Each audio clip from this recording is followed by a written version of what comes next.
friends, we value so much knowledge in our lives. Knowledge is so important. We read books, we read articles, we read encyclopedias, and in this modern world we have many more online encyclopedias to enlighten us. And in every culture and tradition, we find people looking to know more.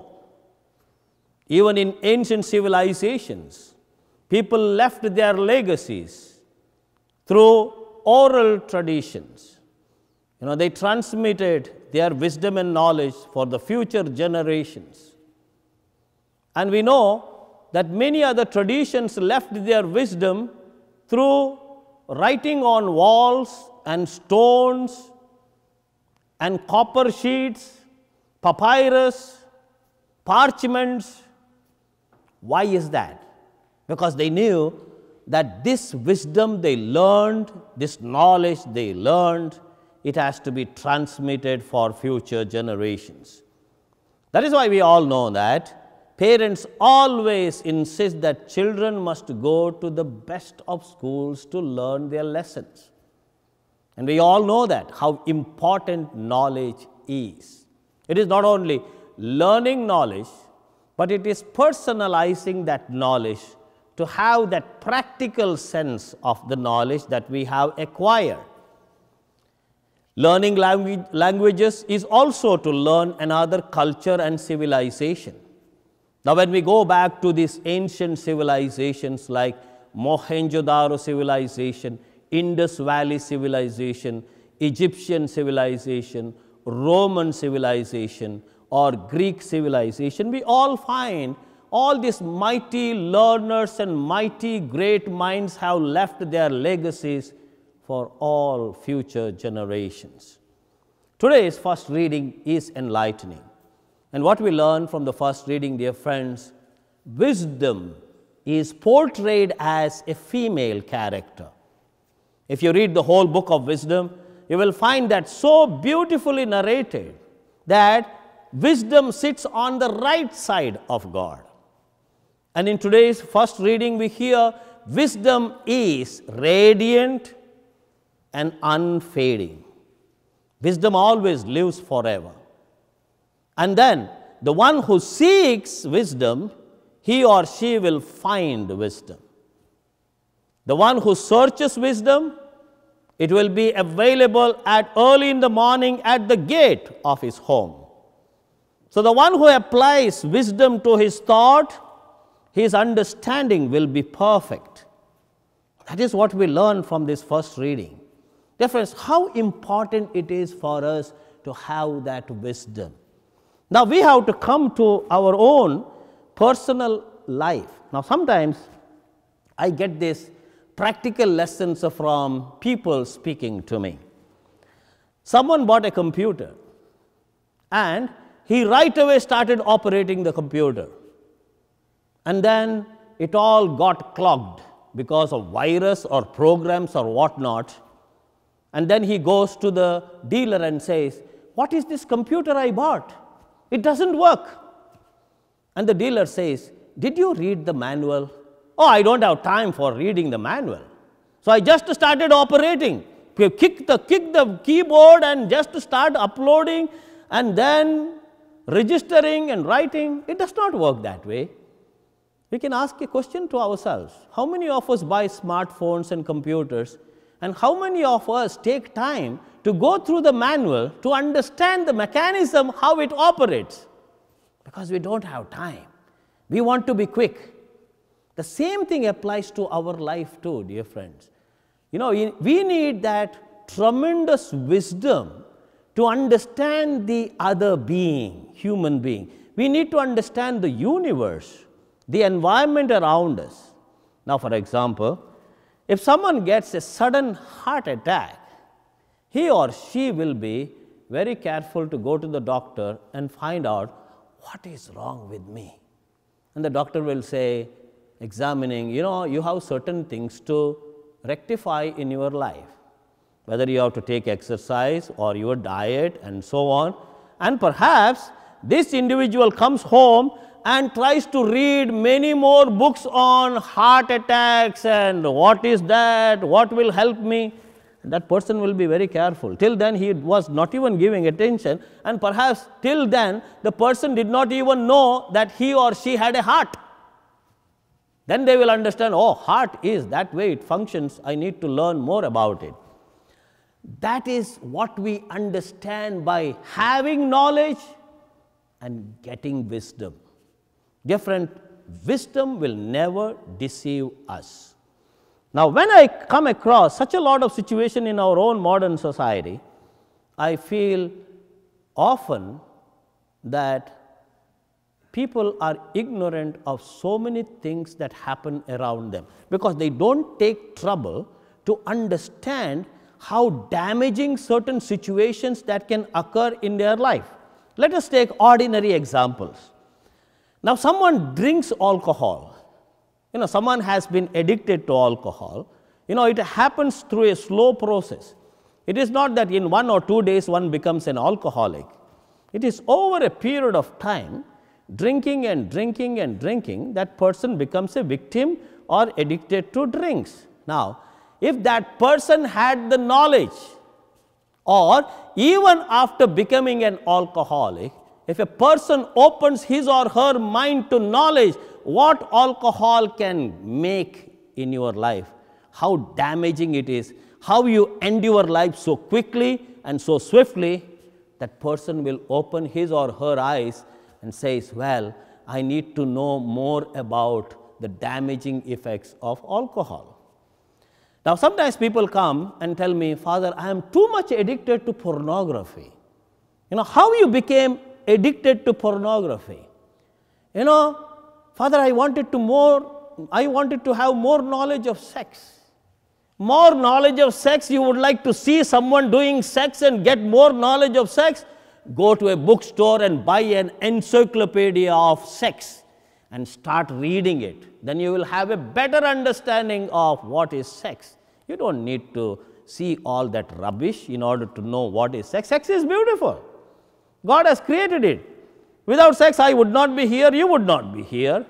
But that beauty has to be swallowed, has to be interiorized by getting more knowledge and wisdom.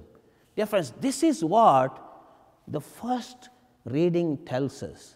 Radiant and unfading. And the one who gives thought to wisdom, he or she will have a perfect understanding, and you will not be destroyed by the cares of life. And that is what wisdom does. Let us come to the third reading. Here this is a beautiful, a wonderful parable where Jesus says these 10 virgins, 5 were foolish, 5 were wise. Now we can understand the wise virgins, they had taken flasks of oil because they were thinking about the future. They were thinking that they cannot be in the darkness. They wanted to be safe, and consequently they had extra flasks of oil. Foolish, they thought, oh, we have lamps, that is enough. They had their lamps, but they did not have oil. Now, I was trying to make a sense of this particular parable, what Jesus meant by this. Dear friends, applying this parable to our daily life, we have to understand one thing from the letter of St. James chapter 2, verses 14 to 31. James says, if you say that you have faith and you do not have works, your faith is dead. Even the demons believe that there is God. Demons are terrorized in the presence of God. Demons believe that there is God. But then what you require, not just the belief and faith, you need to show your faith through your daily works. If your faith does not have works, your faith is dead. And consequently, he compares to a corpse. If there is no spirit, our body is dead. If there is spirit, our body is alive. That is why we need to show our faith through the good works. And that is comparable to the lamps. What is a lamp? lamp that shines out. But if there is no oil, it cannot shine. And therefore, in order to have the lamp of our life shining, that's why Jesus said, you are the lights of the world. And in order to light up into the world, we need to have that oil.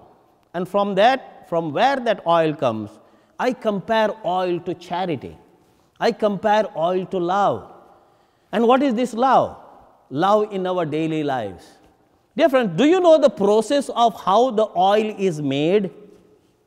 Sometimes you need to learn, understand through encyclopedias. You know what we think of petroleum? It is taken from the womb of the earth. But then how it is formed? It is formed through millions of years. You know what is this petroleum? It is the sum and substance of all the animals, the trees and the material that got into mud deep in the earth and churned for millions of years. And that is oil. And it burns. Now when we think about olive oil or any type of seed oil, in my country, you know, we always look and enjoy coconut oil. You know, how coconut oil is made. You know, I see in my own home, my brothers and sisters collect coconuts and they dry coconuts, and then it is taken to the press, to the machines, and it is pressed. But it is a long process. When you look at the coconut, you will find how they are taking oil from coconut.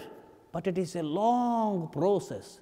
The coconuts must be dried for weeks and weeks and weeks together, and they are gathered, they are pressed into the mill, and that perfumed oil comes out. And that oil is used for lamps, the oil is used for consuming, for diets, etc. Dear friends, that is oil. You know, oil that we have to struggle to produce in our lives, and what is called love. Dear friends, love does not happen. A boy and girl falling in love with one another, you just see their life, that is romantic love. That is what Scott Peck says. Falling in love is easy, but loving is difficult. You know, first weeks or first months of the honeymoon life, that is not true love. You know, there is attraction between the boy and the girl. Each one is attracted towards the nature and the characteristics or the beauty or the handsome nature of the boy. They are attracted. That is romance, romantic love. You ask them after 10 years, do you love one another? Yeah, we really love. We cannot live without the other. True love. That is true love. That is oil. After 25 years, if they are together, that is oil. Dear friends, that is what I mean by oil in our lamps. If our faith has to be strong, we need to have that oil of love. Now, coming to the second reading, St. Paul highlights hope. What is this hope? He says, dear brothers and sisters, do not mourn the dead as it were there is no resurrection. You know, we hope in the resurrection of Christ because Christ was raised from the dead. And therefore, on the last day, when there is a noise, when there is a sound of trumpet from God and the call of the archangel, Jesus will descend from heaven and he will raise up all those who are dead in his name. And we will all be caught up, if we are alive, in the cloud of glory, enjoying the presence of Christ. And that is what we call waiting in hope. Dear friends, the virgins waited in hope for the bridegroom's coming. But they did not know when the bride would come. And that is why in our daily lives, we all must be ready. How can we be ready, dear friends? It is through our daily prayer. You know, dedication of little time for God, reading the Bible, listening to the Word of God, meditation. You know, all these things are helpful for us to prepare our vessel for the oil. As I told you, it takes millions of years for the oil to be produced, or days together for the real oil to be produced from seeds. In the same way, how that oil is produced in our life? By meditating on the Word of God, by praying, dedicating some of our time. And then when I tell you, dear friends, you husband and wife and children, how that love is produced? Love is never produced by offering gifts to one another. That's the easy way to love. Do you love me? I give you a computer. Do you love me? I give you a smartphone. Do you love me? I give you a guitar. Do you love me? I will take you out for dinner. Easy. But what is the real way of love? Forgiving one another. Really being concerned with one another. You want to find out real love, dear friends? Go to the sick bed of your partner. Sit there and talk to that person. Be there as long as you can. Provide everything that you want to give that person. That is real love. You know, when you are happy, it is very easy. I love you. Kissing. That's very easy. I would love to kiss. In that love, that is true.